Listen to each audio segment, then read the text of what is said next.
Wizard World Comic Con. All right, San Antonio, count of three. I want to hear your best Wookiee roar, okay? So 1, 2, 2.5, 3, roar! How was that? That is why I'm setting up a voice training session. That was good, but don't give up, it's dangerous. So, yeah. I see better and heard better. But it's wonderful to see everybody here that is capable of doing that. Yeah. But he'll soon be accepting students at the Peter Mayhew School for Wookiee Roars.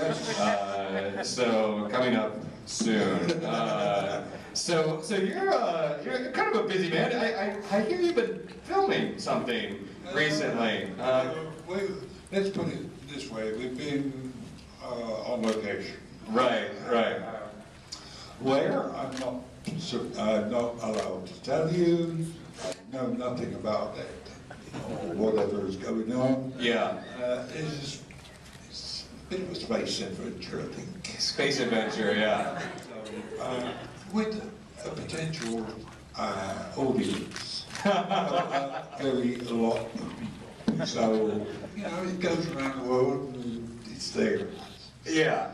Okay, you know, this is the troubles that we've been doing all over the place. I think there's probably an audience, a built-in audience. I mean, it's an indie flick. I think so. I think so. Yeah, some people will show up for it. Yeah. Someone will say, "Oh, it's good." Yeah. Put it in the newspapers. Let everybody see it. They can judge their own. They can judge by their own standards. Yeah. What it's going to be like. It'll be like a quiet Friday night. What should I do? Maybe go see a movie. Yeah. That's how the first one started. That's true. Yeah, that is how the first one started. Very true. Well, guys, I mean, of course we have a microphone here. I'm sure everybody has a question for Mr. Peter Mayhew, but I'm going to start asking some more questions because, you know, we saw the cast photo from episode 7 gathered together, and I'm just sort of curious about what was happening around that day. Like, we saw the still photo, but leading up to that, who had you not seen in a while? What was the temperature in the room? Did it feel like something, not literally the temperature, but like, did it feel like something exciting was coming together when that photo was taken? Yes, because we met, you know, we see certain people on a fairly regular basis, but because we're doing conventions and things. The one I hadn't seen in ages was Harrison, and he comes up and almost throttled me, so that, but you know, he said, "How are you?" Blah blah blah. That was the one cool point, and because some people you met and some people you'd heard reputations for. You know, there's so many other people that the cast listed in the list. So it's nice to be introduced and talk to these people about what they're doing and what the role is and things like this.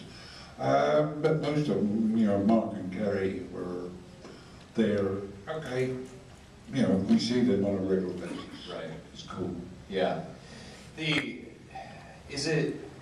Does it amaze you? I mean, I would imagine that it's an old hand by now because so many of us have been impacted and influenced by these movies and love them so much and you know, and love you and love Mark and love Harrison and love Carrie by extension. But when you're working with these young actors that grew up on this and now they're in it, did they treat you a little bit like royalty, like in the presence of Peter Mayhew? It was when, this goes back before 7, it goes back to when we were doing 3. I had a very small part in 3. And we went out to Australia where we were filming, and Hayden, Ewan and Natalie, it was like we are professors. Because we've been there on the original stuff. Yeah. And asking questions, they were asking questions, we were talking about things, and Hayden said, you know, any advice to do? I said, well, you know the script, you've seen the character, now go out and do it, because this is going to be your biggest movie to date, and probably in your entire whole lifetime.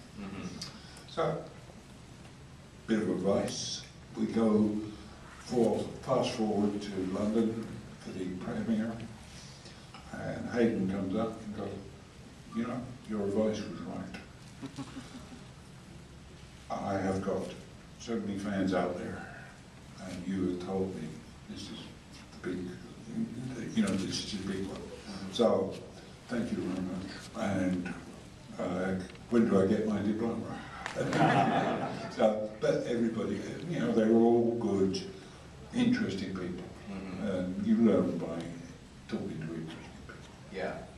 Yeah, well, yeah, the professor, I say royalty. I think royalty is more appropriate than professor, but if you're giving them an A grade, yeah, they get to graduate from the Star Wars Academy. Yes. Indeed. All right, who's got some questions out there? Come on, guys. I think we have a shy audience in your presence. Hi, how are you? Hi, Krista. I was wondering, which was your favorite Star Wars film to make? No problems there. Empire Strikes Back, because it was like coming back. You know, you learn, you get things together on the first one. On the second one, you learn, you're using the same crew basically. Therefore, it's like a family coming back. You know the family is, you know the family history of all the technical people, this sort of thing. It just, you know, it makes it a lot easier to work when you've got cooperation between actors, directors, and all the other people. Well, you know, as I say, Empire was great. Jedi, you know, it was just a tie-up end, basically. Okay? All right. Hi there. Conversely, what was the most difficult part of filming the original trilogy? Probably the snow scene, also an Empire. We're up in the middle of Norway. Ice cold, 15 feet thick, you know, snow. And we get out there, I'm in costume, and George comes along and goes, you don't look very snowy. Roll in the snow. Get close. Now, he was paying the money, so we did it, and you know, we get a lot of different pictures, and it worked out that we did it, and it got me over the initial coldness, you know, lying in the snow was cold. But we did we got the shots and did it, and we also up there had a heating a hut where we used to change and things, and I got cleared for getting out of the costume. But you can imagine what a costume that had been soaked in ice was like. It weighed maybe 20, 30 pounds because of the water and everything else. You undo the back of the suit, you pull it out, you drop it down, and it hits like that because it's frozen. I looked at it and said, I'm not gonna, you know, I'm not gonna wear, you know, I'm not wearing that one again today. Luckily we had another suit, but we didn't need it. But it was just so cold up there. even the penguins had ice cubes. Yeah. How long did it take for the soup then to dry off? Because I would imagine once that starts to melt, it's going to be quite soggy and perhaps a little stinky from all the hair on it. Like, not really. No? Fortunately, we had a dryer in the a commercial dryer in the hotel where we were staying, and we just bunged it in there with some talcum powder. yeah. Shake it out, put it in there, and pray the next morning. Yeah. It was there. So, you know. I could just imagine this fluffed up, you know, like that. Let me take we have this social media app called Frankly where people can register questions. So Let me take a question from this. Sorry, I can't speak. This is actually a good one from Steve. Steve from Frankly Chat wants to know, which is more exciting, being the new guy on the set or the old pro? Very difficult question, actually. Mm-hmm. Being the old pro, you're expected to know everything. Whereas if you're a new boy on the set, you just sit there and wait for someone to tell you what to do. And I suppose it's being the new boy on the block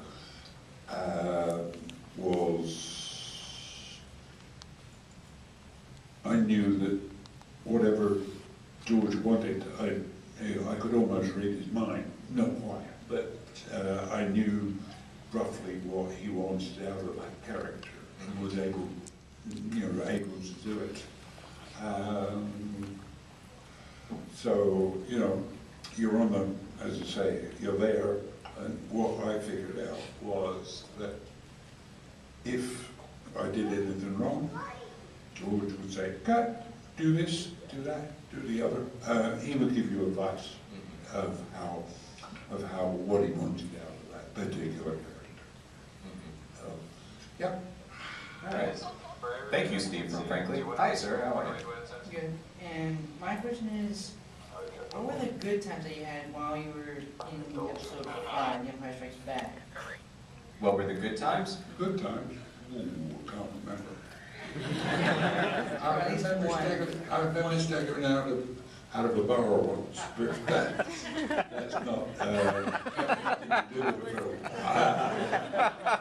Well, we had fun, but you're not there for having fun. You're there to work.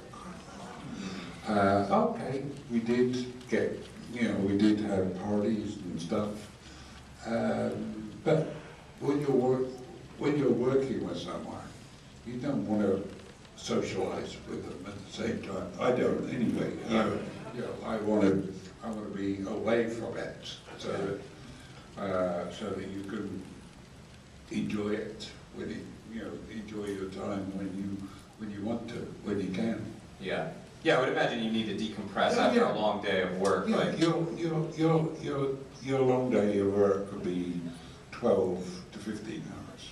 So you don't want to sit across from anybody drinking a beer or whatever. It does. You need a break away from it. Mm-hmm. Did you feel, from the first movie when nobody really knew what it was going to become, second movie, obviously it's much more successful, and then so on. Have you noticed the accommodations getting better? Like, when you were filming the first movie, was it sort of like not being put up in the best hotels and then it started getting better, or? Actually, no, because I was resident in England. Oh, right, yeah. So I used to go home. I had a house. We used to get dropped off by a car, picked up in the morning, all nice fancy stuff. Yeah. So I had the choice of having what I wanted. I feel sorry for some of the actors that have to go to on location and still, you know, have to fend for themselves. I'm, you know, on 7, obviously, you're going to get a bit of both. So it all depends where we're filming. That's a little tease. I want to go more into that, but hi. Alright, so coming from 5 to 7, I know no one really knows what's going on with the 7th one, but do you think you have any guess of what the 7th one is going to take place or going to be about? Sorry, it's one of those things that if I did know, I told you, I'd have to kill you. Yeah. And not just him, but everybody in this room. It would be real messy. Yeah. So, Yeah. you know, it's not worth, you know, I know everybody wants to see it, but it's not, it's part of the contract that we keep our noses clean by not talking to anybody. We can't even do press interviews because of the, you know, because of the secret. But I will say something. This probably will be better than any Star Wars film that I have seen. Because they're using technical equipment. Practical effects and like... Well, they're doing away with CGI. Basically. Yeah. Well, it will be CGI, but basically it's, you know, you're going back to the old-fashioned way of making movies. Right. And I say no more. And I'm not going to ask you to comment on it, but we know that we've seen a Millennium Falcon. We know that we're seeing creatures out there, like physical creatures. So, I mean, just the glimpse that they've released has been practical effects, and that's been amazing. That's, having a Millennium Falcon, I want to go on it. So I'm actually following up on the Millennium Falcon. So on set, how hard of a time have you guys given Harrison the fact that Han Solo was taken out by the Millennium Falcon during film? Oh, he was hurt pretty bad. He messed up his ankle, right? Like, I'm not going to comment on that. Because, you know, you don't read the papers.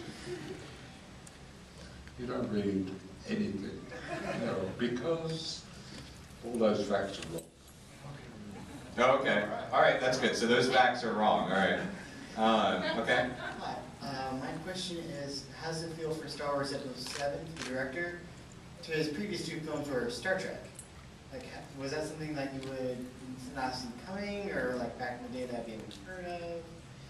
So it's just like... If they want to do Star Trek, fair enough. You know, I know that we've got a good movie here. Therefore, all my efforts are going to go into that. And having talked to all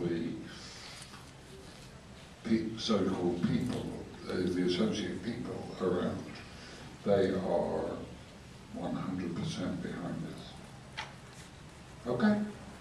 Thank you. Well, without revealing anything about the plot, obviously, can you tell us about the first phone call that you received from J.J. Abrams? I mean, was it, had you met him prior to... No, I mean, no, I hadn't met him, but he phoned up and said, no, he said, well, we've got, it's extra action. He said, oh, I've got J.J. Abrams on the phone. Okay. I held the phone. Oh, can he call you back? He's just been pulled into another meeting. And this went on 3 or 4 times. When we did get to meet him, or talk to him, he seemed a nice guy. You know, he's one of those guys that knows what he's doing. Yeah. And he obviously has grown up with things, and George has had an influence on him. And therefore he wants to come out and take that trilogy the way it should be.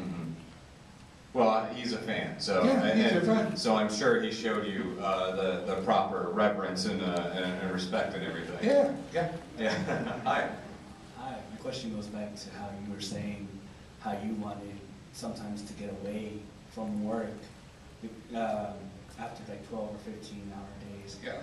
My question would be, did you find it harder later in your career to get away from work because your line of work had gotten so popular? Did you see it harder or easier? No. No, because there are ways and means of getting away. And we've deployed them all. No, not hard. Hi. How's it going, Mr. Mayhew? How do you think the casting process has changed since the original films, doing prequels and new films? I never have bothered with an audition. It's usually been one-to-one. It's either been George, Gary, or any of the directors, and it's been a one-to-one on my character in this one. So, I've been to casting shows. I never casted because even when all the people turn up, the director and the associate producer know what they're looking for. So 90% of the time, people don't need to turn up because they know exactly the model, the image that they want to produce. Yeah, that's it. All right, thank you. Okay. All right, so before you begin, is this an episode 7 question? Yes. Okay, can you come up with a different question? We're trying to maintain the integrity of the film before it comes out, so let's tailor it a little bit. Okay. Well, what was going to be, why are you here currently instead of over in Saudi Arabia, but I can change that. Okay, cool.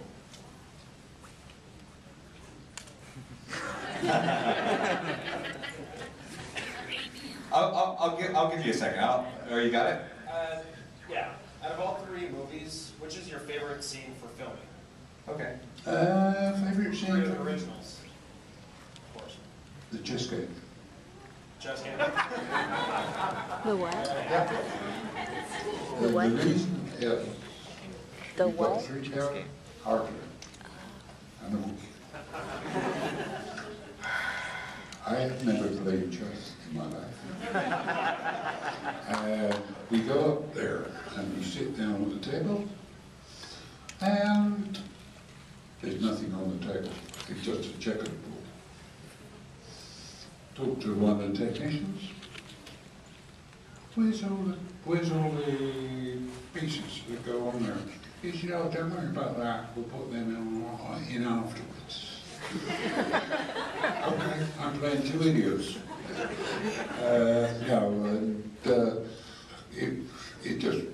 The problem was that there were so many cameras around that it just took a long time to prepare. Yeah, that was it. Okay. Awesome. Thank you. Thank you. We have another question from the Frankly chat app, and I was asking about how much creative input did you have about the character. So I guess let me ask you this: like, after going for the first go around in A New Hope, and then coming back for Empire, was there just sort of this instinctual trust of your caretaking? Yeah. Yeah. I could tell you a story, and this is the last one. We go on set, costumes done, everything's done. We're on set, we've done the walkthroughs, lighting's fine, everything's there. Put the head on, and Chewie comes alive. I don't know why, but he comes alive. do the scene, take the head off, Peter's back. And this happens on every occasion. Every occasion that is, all the movies, even on episode 3, when we were doing that short scene, it still came out. I don't know why, I still don't. It's going to happen on this one. Okay. Yeah. Ladies and gentlemen, Mr. Peter Mayhew. I think you're going to be seeing his work coming up very soon, so keep an eye out.